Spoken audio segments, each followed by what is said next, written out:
cars. One a small hatch, the other a small race car developed for the road. An odd choice to test together, you might think. What have they got in common? Well, quite a lot. For a start, they both cost about 13 grand. They're both built with driving in mind. But this is the Citroën Saxo VTS. It's a compromise. It offers practicality and drivability. Caterham Super 7 Sprint offers no practicality, no compromise. It's just about driving. So we want to find out, is it worth sacrificing the practicality of the Citroën for the excitement of the Caterham? So which one first? It's got to be the Caterham. And straight away, there's no mistaking this car's purpose. In a tiny little cockpit, we've got two deep bucket seats, very narrow. We've got a full 4-point race harness, which is a fiddle to get on, minimal dials, and that's it. No creature comforts whatsoever, and a little tiny Momo steering wheel. And it's not the easiest thing to get into or out of. Well, it's got an alarm, which is good in a car with no roof, but it's not the easiest thing to find where the keys are, located under the dash. But we've done it. So we'll fire it up. You hear the fuel pump clicking away. We'll first release the handbrake under here. We're ready for liftoff. In actual fact, Caterham can supply you with one of these direct from the factory for just a shade under 11 grand. But to be honest, I think to spec it up to anything like a livable standard, you're going to be spending about 13. You can go mad and spend 20 grand on something that'll easily beat a Ferrari. Cramped isn't the word in here. It's unbelievable. This thing is tiny. I'm a small guy. You should have seen us wrestling the cameraman in here. Getting him out is going to be even more fun. This is absolutely back to basics. I feel like Biggles in a car. Hello? And the old Roadster. There is not a single frill on this car. Everything is basic and functional. And the controls are incredible. The steering is faster than I can believe. With a tiny little steering wheel, it's accentuated. Before you know what's happening, you really are disappearing up your own what's-it. Everything you need is here, even a little tiny indicator. It works, but again, it's pretty functional. This is the most basic version. It's the Classic or the Sprint, so it's a little tiny 1.6 8-valve K-Series engine, but that is more than enough. The car weighs about half a ton, which really is nothing. That makes for blistering performance. We're not talking high-tech Japanese-style manufacturing here. We're talking about enormous fun in a little tiny lightweight package. Even down to the steel wheels, it's the basic specification, no fancy alloys here.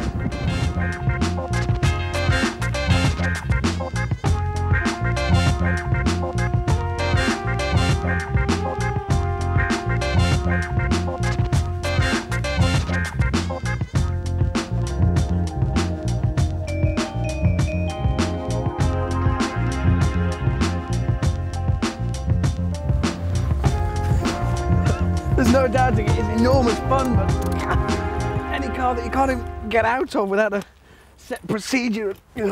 I'm only a small guy. For 6 footers, it's impossible to wrestle your way around. Practical, no. And as for the procedure for getting into our more sensible little sporting friend, Citroën Saxo, well, it consists of this, and then this.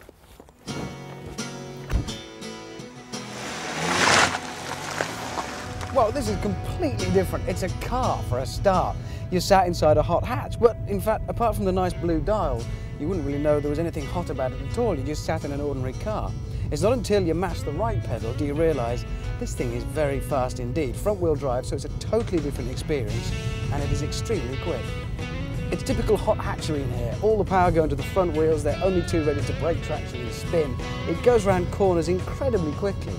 Unlike the Caterham, it takes minimal effort. In the case of the 7, you get back what you put in. It's rear-wheel driven, it feels raw and basic. This feels as comfortable as any other hatchback. It just happens to go very quickly.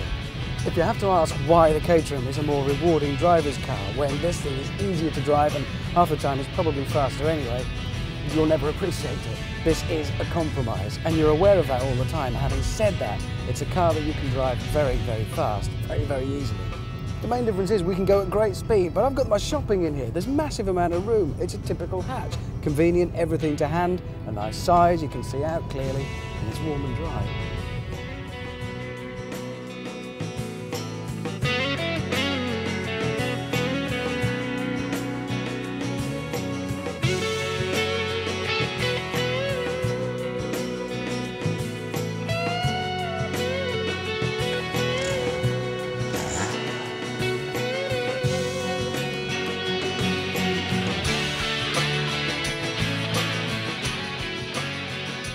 So decision time, what do I go for? They both cost about the same. Do I choose Citroën Saxo VTS with its optimum compromise between driving pleasure and practicality, or the no frills, no compromises Caterham? Well, I'm a dyed-in-the-wool motoring enthusiast and I'm a bit of a hard man. I don't mind the wind in the hair, but then I have got to go to London and it is an awful long way. It's the Citroën.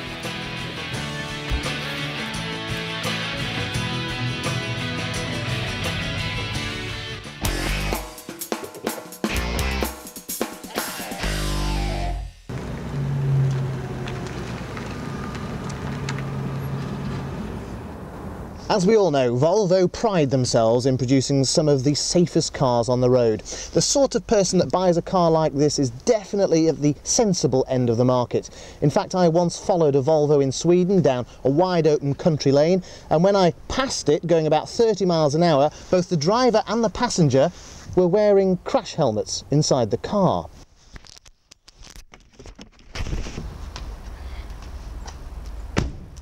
So Volvo know their customers are sensible, they're into safety, they probably don't like fox hunting, and they certainly don't like what the motor car does to our atmosphere. And that's the bandwagon that Volvo have jumped on with this particular car. You see, it might look a rather pretty metallic silver, but this car is in fact green.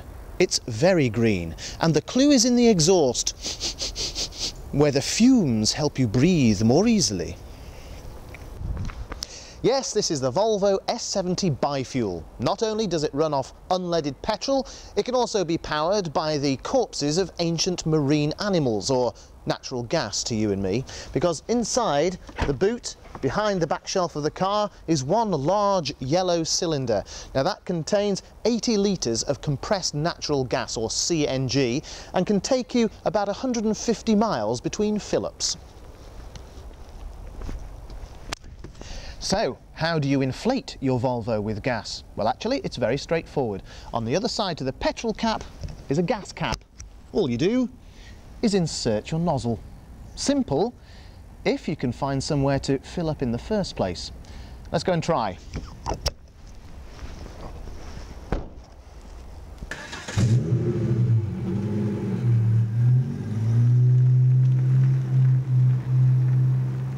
Right now we're trundling along the old-fashioned way, pumping out petrol exhaust in a built-up area. Now this is exactly the sort of environment that Volvo say we should come clean and go green. And in this car you can at the flick of a switch, because the engine immediately then starts burning natural gas. Here we go.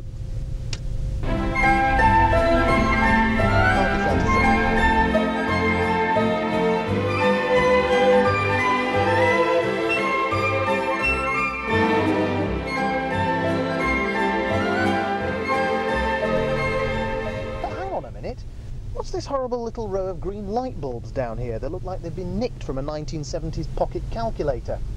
Well, this is how you check your gas levels. As the green lights go out, your gas tank runneth empty. Seems to me a bit of a fashion faux pas amongst all this sleek interior styling to have installed a clumsy, chunky light display somewhere down by your left knee where you can't see it, whereas all the other useful dials, the petrol gauge for instance, are exactly where they should be, right in front of you. But that's really just cosmetics, because the switching between the fuels trick is really impressive. It's as smooth as silk. Let's have another listen. Petrol, gas. Hardly a whisper and no nasty nudges. Well, let's have a look at what's happening underneath the bonnet.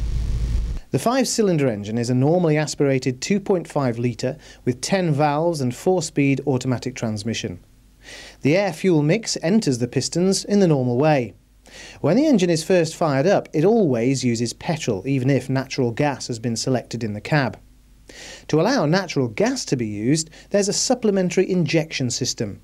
A microprocessor-controlled fuel distributor supplies the engine with gas via 5 injection valves, one for each cylinder. And ignition of the gas is regulated and monitored by an advanced electronic engine management system. The gas enters the pistons at a higher compression ratio than petrol. This is to maintain the same power output as the petrol and a smooth transition from one fuel to the other. Any interruption to the supply or damage to a fuel line instantly triggers a cut-off device. And if the car runs out of gas whilst running, well, it simply switches back to petrol automatically.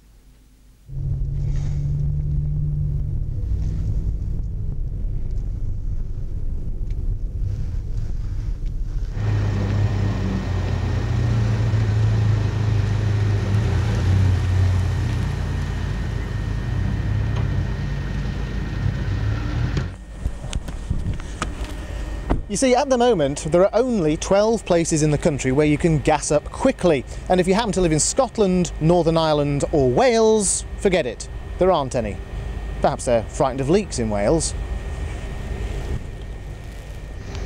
So once you have found the gas station, how do you go about filling up? Well, you'll have already set up an account with British Gas. There's no cash needed here, no credit cards. It's billed directly to your home. And they'll have issued you with one of these. It's called a kiss key, because that's what it does. You lift this flap and kiss the key onto the other end. Gives me a green light and it says, "Please fuel at pump 2." The rest of the process is just like being at a normal petrol station.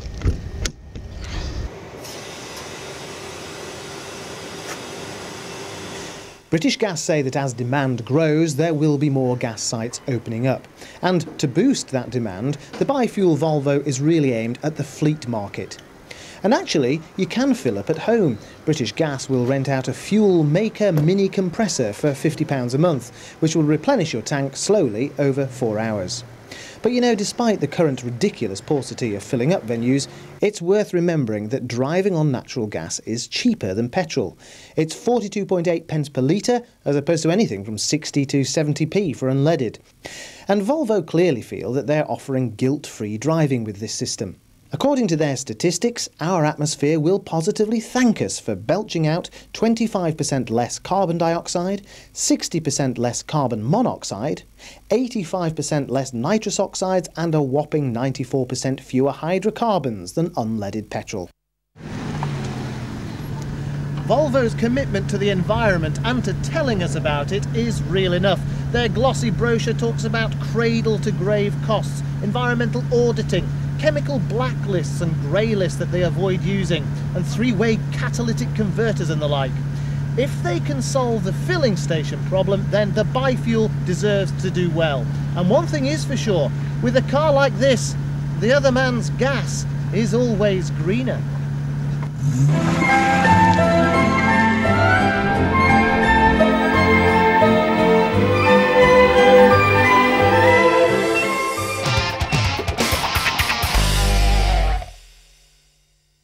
It's the middle of October, it's just above freezing, and we're staying in a castle on the northern coast of Scotland. And that's a pretty strange place for Alfa Romeo to be launching their new GTV and Spider soft top options. Now, if these cars weren't sexy enough already, they've just been given a potent injection of the mechanical version of Viagra. There's a scorching new V6 3-litre engine in the GTV, and for this model, the Spider, they've tweaked and tuned the engine to give it even more power. Let's just give it a try.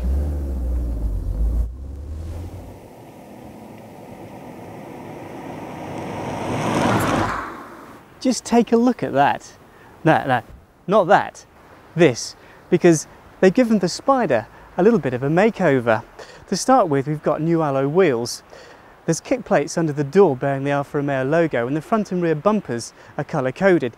Even the Alfa Romeo badge at the front is now surrounded with chrome. It's bound to turn heads. If only there was somebody around to have a look. Now, the Italians certainly know a thing or two about designing cars, and that's not only the exterior, because the interior of this new Spider is just absolutely superb.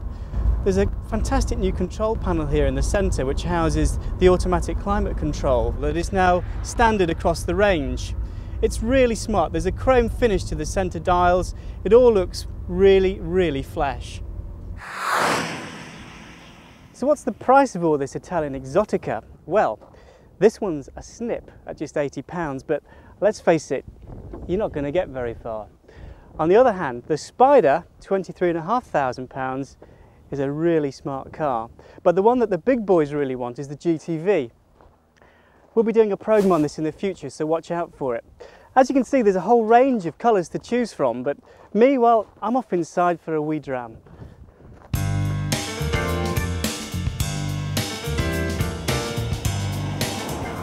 The Spider's hardtop sister car, the GTV, has now got a 3-litre V6 engine into the bonnet.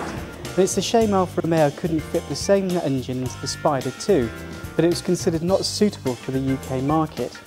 However, both the Spider and the GTV get the same upgraded 2-litre twin-spark engine with some changes similar to the one fitted in the award-winning 156. The result is a more powerful and flexible engine pumping out 155 brake horsepower. The 4-cylinder unit races to 60 miles per hour in 8.4 seconds and now has a top speed of 131 miles an hour. Around town it'll return around 21 miles per gallon, and if you really can resist the temptation to put your foot down, it's claimed it can top 40 miles per gallon in the extra urban cycle.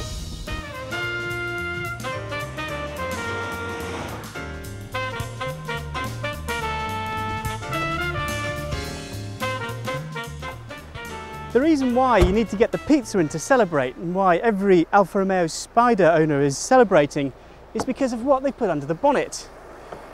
This revised 2-litre unit has got more power and it makes the Spider absolutely fly. It's fantastic fun.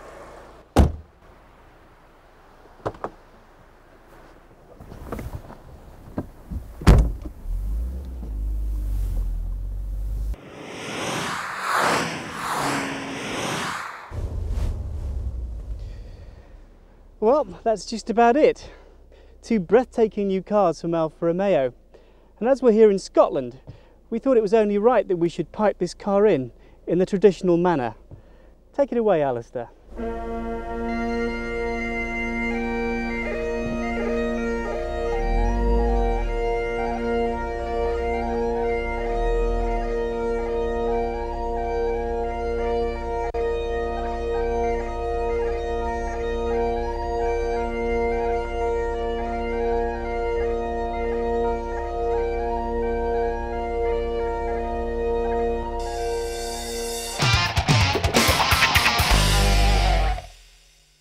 I thought I was here for a standard road test, but apparently I've been headhunted for CI5. The producer recruits TV presenters. I signed my work experience papers and I'm raring to get spying. I'm not really suitably attired for this lark. That's more suitable. All I need now is Jane Seymour on my arm and a good car. Mercedes, Benz, BMW, Audi, 2 Blofeld for me, Aston Martin, Ferrari. All these footballers have them. Or something perhaps a little more subtle.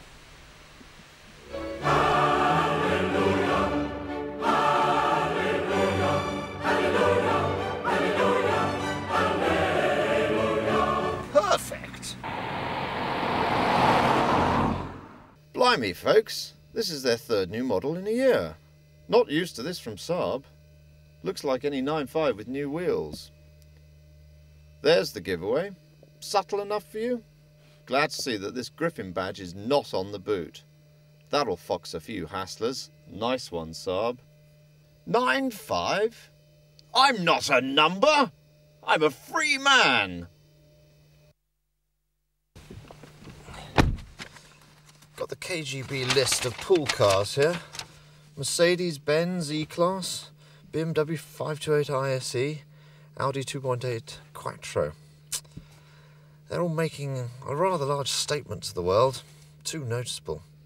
That's why I've chosen the Saab. That's why I'm working for Uncle and not the KGB.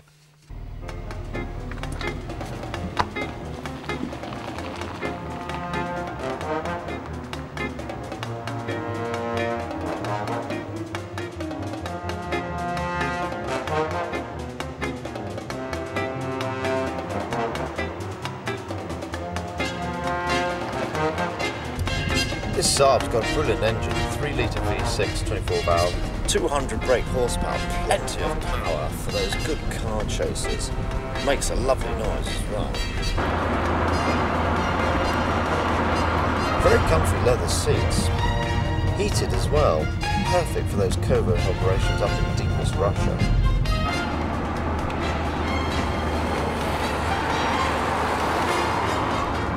Brilliant gearbox, 3 mode settings, normal, sport and winter.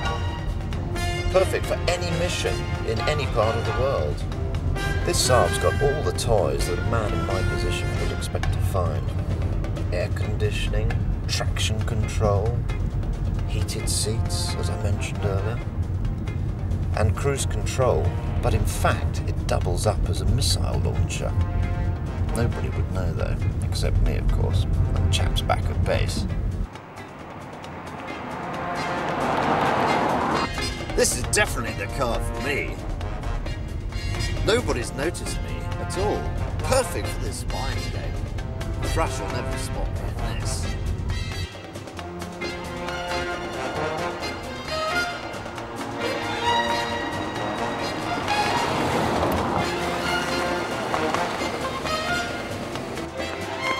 Don't like this vulgar American grille. That won't kiss the ladies. But it does shoot a huge jet of acid. And an escape hatch. This is the first production car with fan assisted seats. But if you set it to the 4th setting, you'll send your adversary straight through the sunroof. Clever, eh? But what do you do when you've been shot at from the side? Bulletproof sun visor. And if you've been shot at from the front at the same time, hey presto, 2nd bulletproof sun visor. Camera's blown my cover. This is Richard Fiennes going deep undercover working for CNN. Perhaps I'll find Terry Hatcher.